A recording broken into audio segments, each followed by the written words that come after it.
அஸ்ஸலாமு அலைக்கும் வரஹ்மத்துல்லாஹி வபரகாத்துஹு.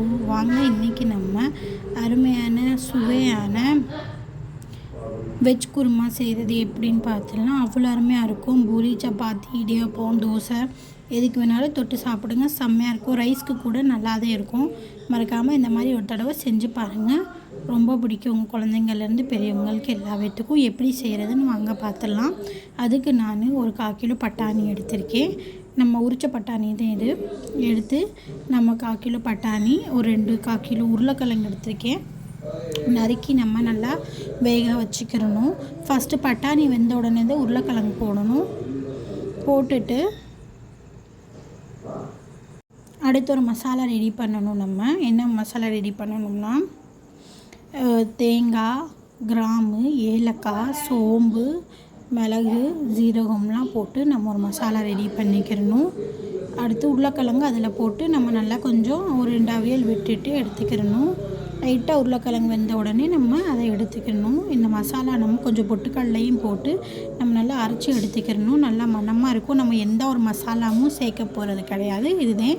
அடுத்து நான் என்னென்ன அதுக்கு வச்சுருக்கேன்னா, வெங்காயம், தக்காளி, கேரட்டு, பச்சை மிளகா, கருவேப்பிலை எல்லாமே வச்சுருக்கேன். அடுத்து நம்ம எண்ணெய் சுட வச்சு அதில் பிரியாணி இலையும் சோம்பும் போட்டு நல்லா அதில் வெங்காயத்தை போட்டு கொஞ்சோண்டு மட்டும் நீங்கள் அதில் வெந்தயம் போட்டிங்கன்னா டேஸ்ட் இன்னும் ருசியாக இருக்கும்.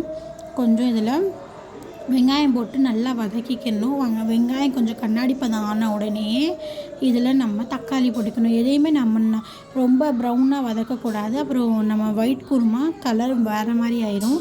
நல்லா இது வதங்கின உடனே தக்காளி, அடுத்து நம்ம கேரட் போட்டு அதையும் நம்ம நல்லா வதக்கிக்கணும். கருவேப்பிலை, பச்சை மிளகாலாம் போட்டு நல்லா வதங்கின உடனேயே அடுத்து அதில் நம்ம இஞ்சி வெள்ளைப்பூடு பேஸ்ட்டு, அப்புறம் நம்ம வேக வச்சுருந்த பயிரை போட்டுக்கணும். நம்ம தண்ணி சேர்க்க வேணாம்.